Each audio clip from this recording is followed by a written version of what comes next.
Hi guys, James at RampantLionReviews again for you today with another beer review. For this one we are going to head down to Germany for the first time in what feels like quite a little while actually, and we're going to have a look at another brewery who I have never tried anything from before, so always quite exciting when we've got new breweries to introduce on the channel. For this review we are going to go to a little town called Straubing, which you'll find in the southeastern part of Bavaria in the south of the country, and we're having a look at my first ever beer from Karmeliten Brauerei Straubing, who also happen to go by the name Karmeliten Brauerei Karlsturm, after one of their very prominent owners. So this particular beer is called the Karmeliten Karmentinus. It comes in at 8% ABV, and this one is a Weizenbock, or as they're calling it on the bottle, a Heller Weizen Doppelbock. So yeah, this is not the most common style of beer that you're going to find from Germany. As I've told you many a time, beer in Germany is extremely regional, and probably the most prominent examples of this style of beer, at least for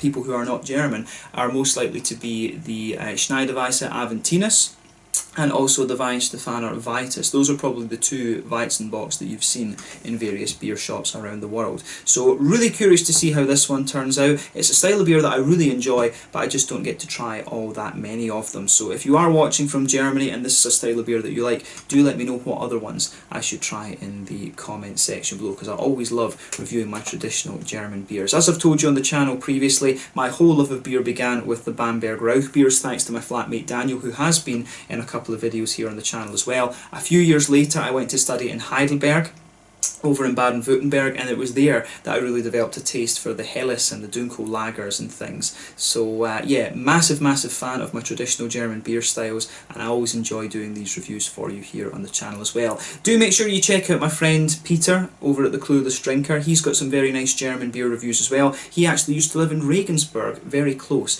to where this brewery is from. I think this Straubing is just maybe half an hour or an hour or so to the southeast of Regensburg, actually. A very pretty city, Regensburg, that I do recommend that you visit, and I'm sure Peter will feature on my channel again at some point in the fairly near future. So yeah, let's see how we get on with this review then. I hope that you guys enjoy my take on this beer. So as always with my reviews, I'll tell you a little bit about the brewery before we taste the beer. If you want to get straight to the tasting, just fast forward. All the usual links are in the description below. That's the brewery website, the link to my future reviews that hopefully I can do from Karmeliten Brauerei Straubing. Very first time I'm trying one of their beers, as I mentioned before. There's all the usual social media down there. If you want to see more reviews, do please consider subscribing to the channel. The whole channel of course has a geography based tagging system, so you can go into the homepage and search for beer based on country, city, state, county, prefecture, whatever it is you're interested in. Do check out the playlist of beers from different countries. There is one there for all the German beers that I've reviewed for you. That's being added to whenever I get the opportunity, but not as often as I would like, of course. And as always, please do get in touch and let me know some of the other beers and breweries that you guys would like to see me review. It's always great to hear from you guys that are watching the videos, and the support that you show the channel is hugely appreciated. So anyway, to tell you a little bit about Karmeliten Brauerei Straubing, or Karmeliten Brauerei Karlsturm, as they are of course also known. So as I mentioned to you earlier, this brewery can be found in Straubing in southeastern Bavaria. If you go to the northeast of Munich, it looks like an hour or two's journey. And then you go from the southeast of Nuremberg. These cities almost form like a kind of triangle, to be honest with you, but you will find Straubing, quite a small town, just a little bit to the southeast of Regensburg, which, as I said earlier, is a very pretty city, and formerly home to my friend Peter over at the Clueless Drinker. So the history of this brewery goes back to the year 1367, when it was originally founded by the Lorenz brothers. A few years later, though, in 1374, it was sold to the Karmeliten order, and it became a monastic brewery. So the Karmelitens are part of the order of the Brothers of the Most Blessed Virgin Mary of Mount Carmel, which was founded in around 1150 in the Carmel Mountains in the Holy Land by crusaders who'd gone over there from Europe. So there is also a female order that dates back from the 15th century, which is called the Karmelitinnen. I think the two orders have remained. There's lots of different types of Karmelitens from what I gather as well. There is one, there was lots of different groups mentioned in the pages that I was reading, so the history of that is pretty complex actually. But the brewery itself The Karmeliten Brauerei is one of the oldest companies still existing and continuously existing in Germany today, actually. In 1769, though, the order were banned from serving beer as a result of pressure from various private breweries, and the brewery then went into state ownership soon after. But in 1848, though, the monastery bought the brewery back and the maltery as well from the state, and then later in 1879 it was bought by Karl Sturm, who it takes its name from, for 120,000 Reichsmarks, and the brewery has remained in his family's ownership ever since. But over the second half of the 20th century, the brewery has continually modernised, and these days they're known for being a very environmentally conscious firm. They've won various awards from the German Environmental Agency, and today they employ around 30 people, and they've got their own water well, which is about 100 metres deep on site, and all of the ingredients that they source for their beers are produced in Bavaria. They've got 10 regular beers, most of which are traditional, I think pretty much all of which actually are traditional German styles, like Pils and Helles and different Weiss beers, Dunkelweizens and things like this. And they also have an alcohol-free beer as well, an alcohol-free beer. So yeah, a very, very old brewery, this one, who have survived a hell of a lot, I guess. And yeah, it's cool to see that there's another fairly big company that are still family owned in Germany. That's a big part of the German economy. It's one of the reasons that Germany became such a successful economy, was because of their reliance on kind of small and medium-sized firms, actually. So yeah, German economics is very, very interesting to study, of course. But yeah, that's all I can really tell you about Karmeliten Brauerei Straubing. It's nice to introduce another brewery to you here on the channel, and yeah, definitely go and read a little bit more. You can read a little bit more in depth about their history if you are a German speaker. But my German, a lot of the German that I learned has gone. So once I've finished with my Swedish and once I've finished with my Japanese, I guess maybe I'll go back and have a little look at German again and see if I can pass some exams and stuff in it. But yeah, that's all you really need to know about Karmeliten Brauerei Straubing for the moment. If you want to learn more, as I say, check out the brewery website. You can follow them on Facebook and Instagram to keep up to date with all the latest goings on, and of course you can check out the Rate Beer, Untappd and Beer Advocate pages to learn more about all the different beers that they've done. The website does translate into English. I think it's got Italian as well. Kind of randomly, but I guess when it's in the south of Germany, it's, you know, it's probably it's Polish, Czech, and Italian are the kind of closest languages to them, because they're quite far away from France, of course, actually.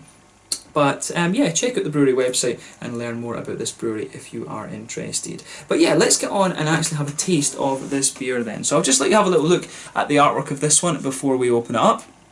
As you can see, there are the monks there just kind of chilling, enjoying the beer in their tanks. It was a very kind of common thing back in the day in Germany and Belgium that the monks, when they were on Lent, they would drink liquid bread instead of actually eating bread, because they were supposed to fast. So they got their meals by liquid, actually. So yeah, there you can see this is an exported version, so it does have the little kind of foil cap. From what I understand, in Germany you won't really find the foil caps on this. These are saved exclusively for the exported ones. But it says on the back here, our Weizenbock Karmentinus is a top fermenting brew made from 70% wheat malt. Original botter fermentation enriches the wheat bock beer with natural carbonation and a unique soft taste. The quality of the beers we produce today is a tribute to the skill and dedication of our founders 650 years ago. Karmeliten Brauerei in Straubing is established in 1367. So yeah, in 2017, I forgot to mention that in 2017 these guys celebrated their 650th anniversary, and there was a special beer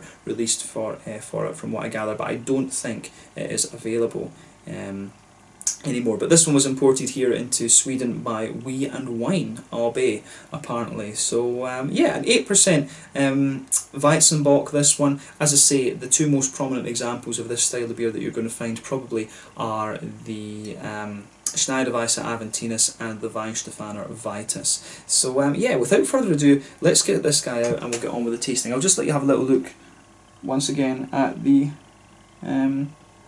label there, the Karmeliten Brauerei symbol on this one. You can see Karmeliten Brauerei Straubing, so it's KS, of course, which is very, very nice. So I have to say, that is pretty damn nice. So yeah, without further ado, let's get this guy out and we will get on with the tasting. I'm really curious to see what this one has in store for us. Oh, carbonation's going a little bit crazy, but I think it's not going to explode, so we are fine. Got a little bit, was a little bit concerned there, actually, I have to admit.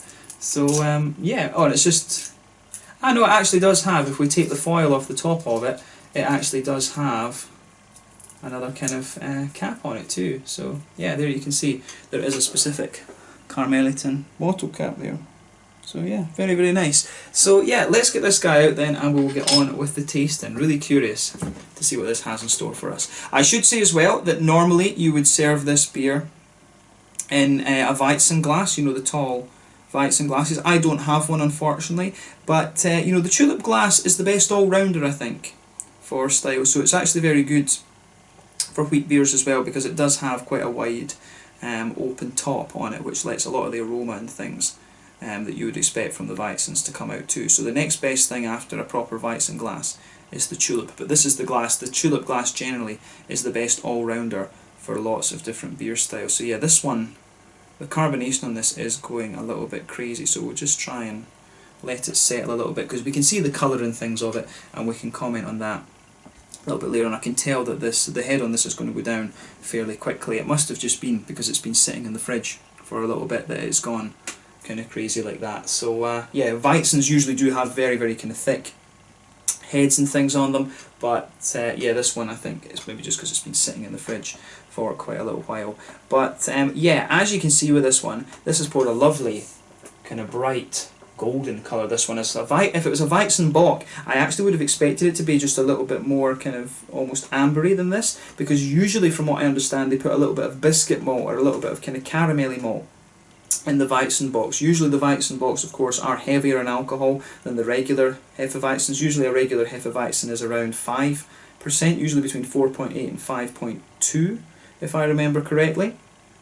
But yeah, this one is one of the lighter Weizenbocks I've come across in terms of its colour. But yeah, there's a lot of carbonation visible in this one. The glass was cleaned, you know, right before the before we started filming this one.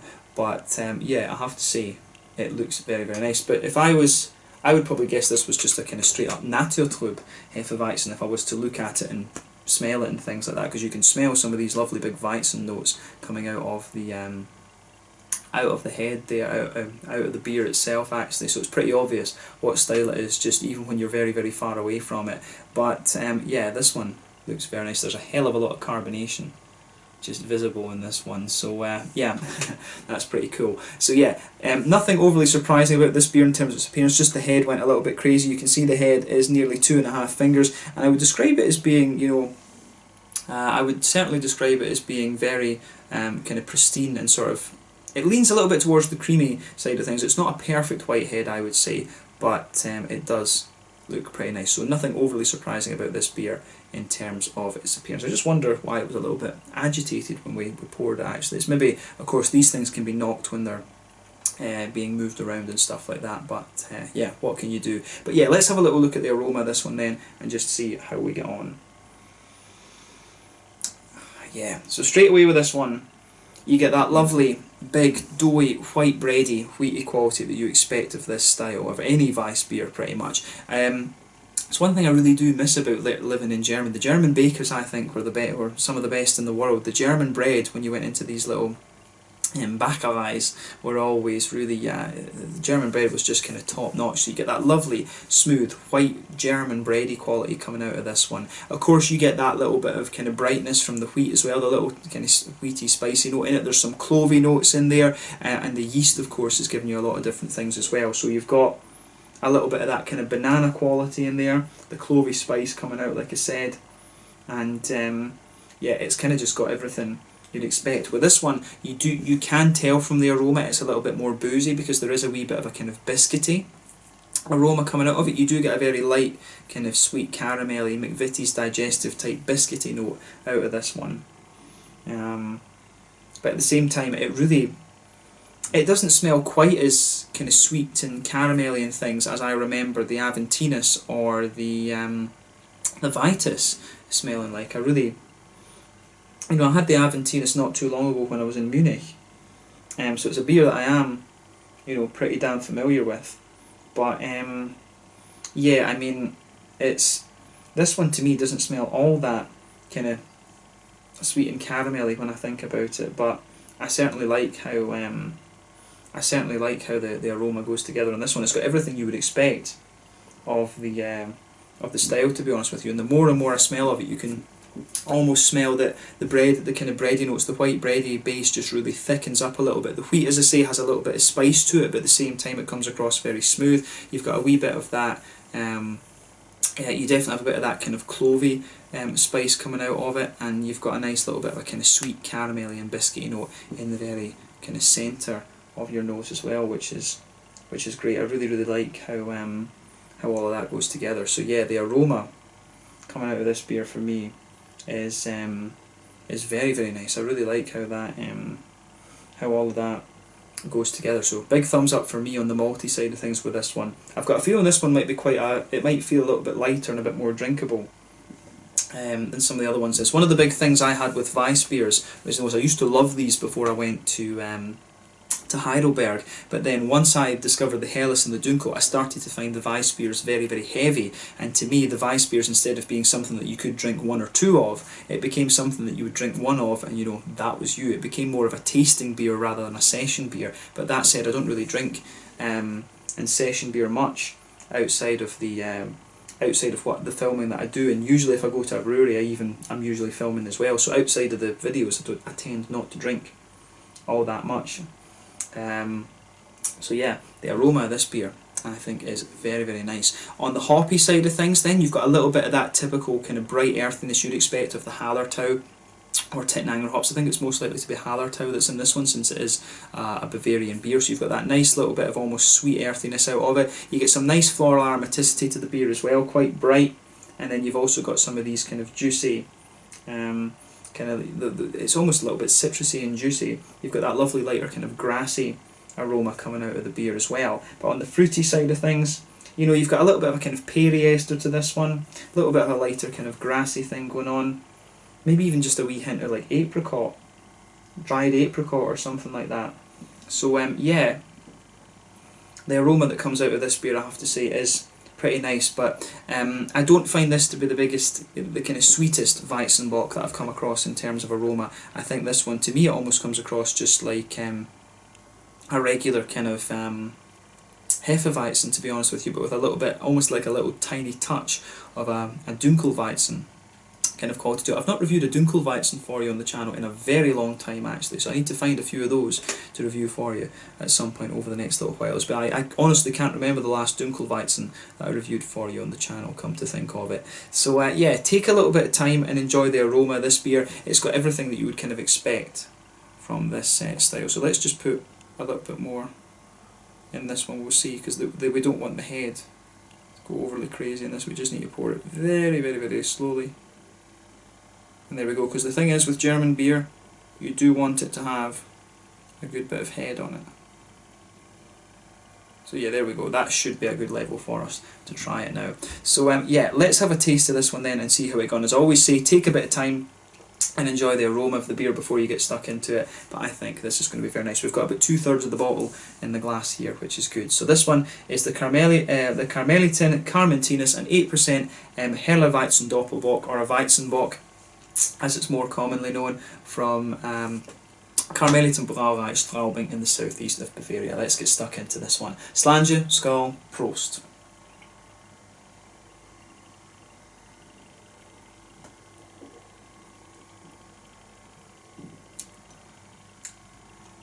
Yeah, it's pretty nice actually. I forget, you really forget that if you haven't had a German Weizen or some kind of German wheat beer in a long time, you really forget just how kind of thick these beers are. But at the same time, they come across as almost very, they come across just with this lovely smoothness. German beer, that's one of the things I love about German beer, it's just how smooth all of these different styles are actually. I really love love these German styles of beer. As I say, I think if I lived in Germany, I think it would be a bit of a shame, because I'd have all these kind of traditional German beers around me, which obviously would be a great thing. But I think if you were, I think it's one of the things I do like, going back to Germany and having that. These German beers to me are a lovely kind of treat. I do like having that I can get a hold of these every so often. I think I prefer treating the German beers as a little bit of a treat, to be honest. And that's the thing, that's one of the wonderful things about doing the beer review channel, is you get to try a hell of a lot of different styles of beer, and trying these Weizen beers every so often is always great. I really enjoy doing things that are just a little bit different. So yeah, but this beer does get a thumbs up from me. I do like this one.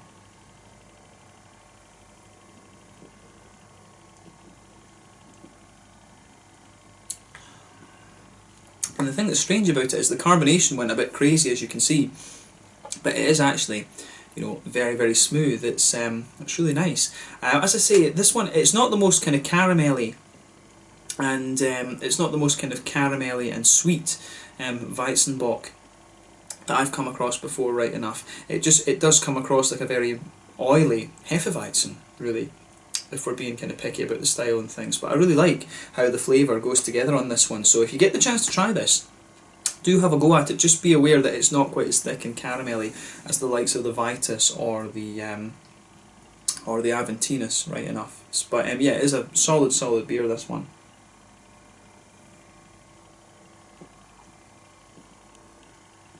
So yeah, when you take this beer in, it does give you a little bit of a kind of citricy character, but then it really kind of smoothens out, and the middle of your palate in this is very, very nice. Of course, the Weizens, all the Weizens really rely on the yeast to be able to kind of work its magic. Of course, they're very, very thick and very, very smooth beers, generally speaking.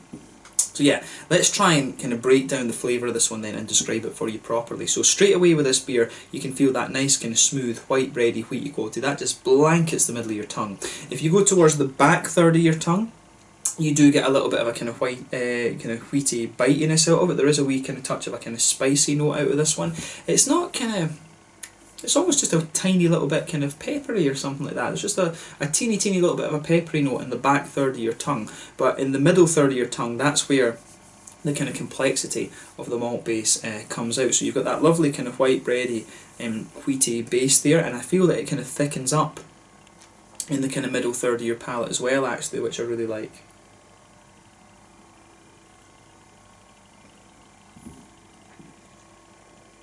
So yeah, I like how that goes together in this one. You can feel this beer getting thicker and thicker as it warms up, and as your palate sort of adjusts to the flavour a little bit. But yeah, in the very centre of your palate, you've got a really nice kind of sweet, you do have a little bit of a sweet kind of caramelly note to this one. As you move further out from that, it gets a little bit more kind of biscuity, but it's not the kind of darkest and most oily caramelly note that you're going to come across in this beer. You will notice that it gets a wee bit more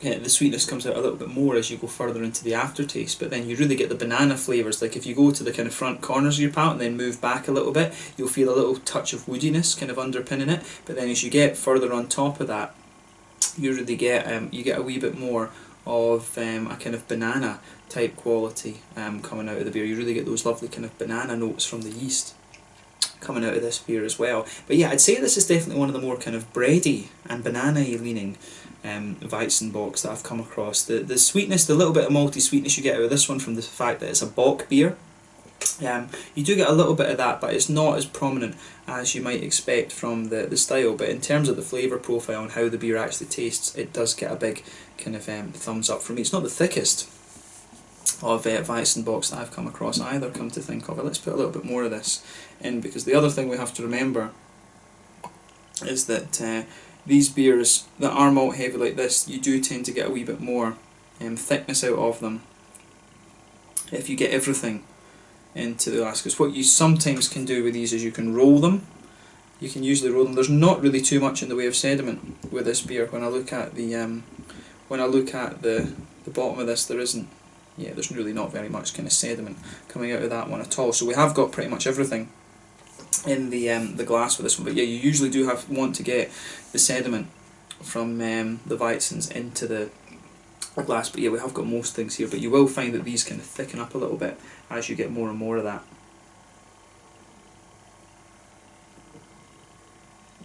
And the thing is as well, as the beer warms up a bit and you drink more and more of it, it will kind of feel smoother and smoother.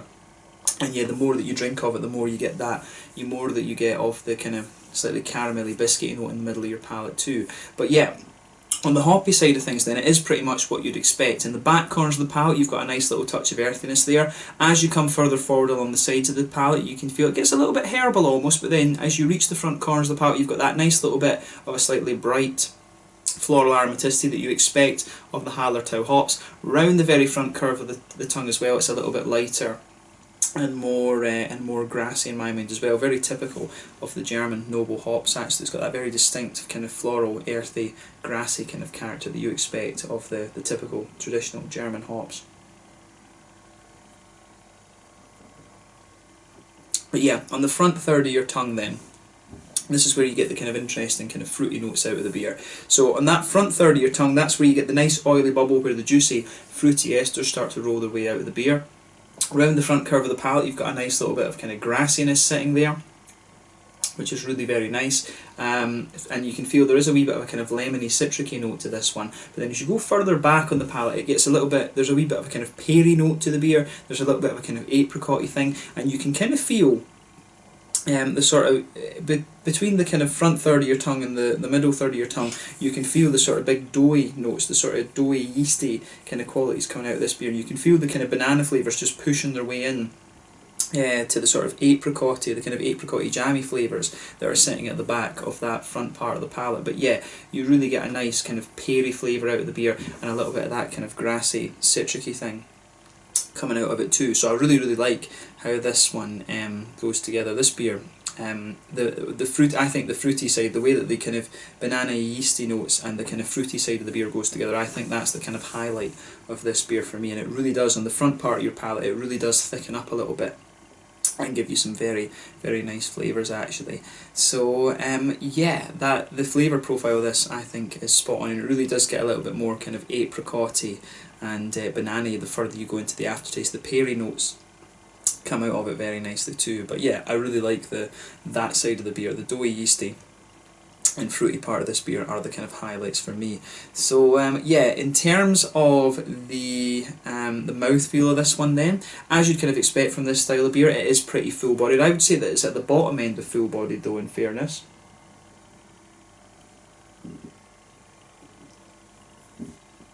So yeah, the mouthfeel of this one does have a nice level of kind of thickness to it. The carbonation is very smooth. As I was saying, this one, as I say, the carbonation seemed quite active, but at the same time the feel of the beer does feel very smooth. There's a wee touch of an oily character to this one because it is a Weizenbock rather than a straight up Weizen, so you get a wee bit of oiliness in the centre of the palate.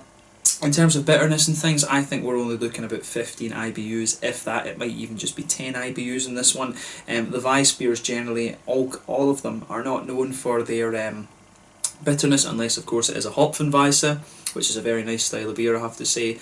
But yeah, just a very low bitterness on this one. The malt base has a big kind of smoothness to it, a big kind of fluffy doughiness, and you've also got some really nice kind of sweet characters to this one. I do find that this beer gets a little bit more biscuity and sweet the further that you go into the aftertaste, but the fruitiness and the kind of citrusy quality on the fruity side of the beer is very nice as well. So I like how everything kind of joins together in this beer. This is a really nice example of the Weizenbock style, but as I say, not the most kind of caramelly and boozy one that you're going to come across. I think that is an accolade reserved definitely for the Aventinus. But yeah, the Karmentinus I think is a nice example of the style. Definitely one of the lighter and more kind of biscuity versions of Weizenbock that you're going to find.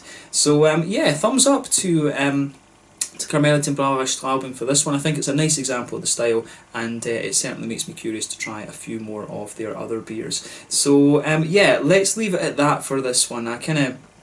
A really nice kind of take on the style, but quite different from the other ones that I've had before, and it's nice to get a different variety of Weizenbock to try. So do give me some other Weizenbock recommendations in the comment section below, and hopefully I can find those and review those for you at some point in the fairly near future. But yeah, thank you again for watching my beer reviews. Until the next time, please like, subscribe, share, all the usual YouTube stuff. Let me know your own thoughts on this beer in the comment section below. Let me know what your favourite beers are from the Karmeliten Brauerei Straubing, and hopefully I can review more of those at some point in the near future. Let me know some other Weizenbocks, and I'm sure you will see some more German beers reviewed on the channel at some point soon. Thank you again for watching, and we'll catch you guys later. This one was the Karmentinus from the Karmeliten Brauerei Straubing in the southeast of Bavaria in Germany. Make sure you check out my friend Peter at the Clueless Drinker, and I will catch you guys very soon. Slàinte, skål, prost, make sure you check out this one, the Karmentinus. Cheers.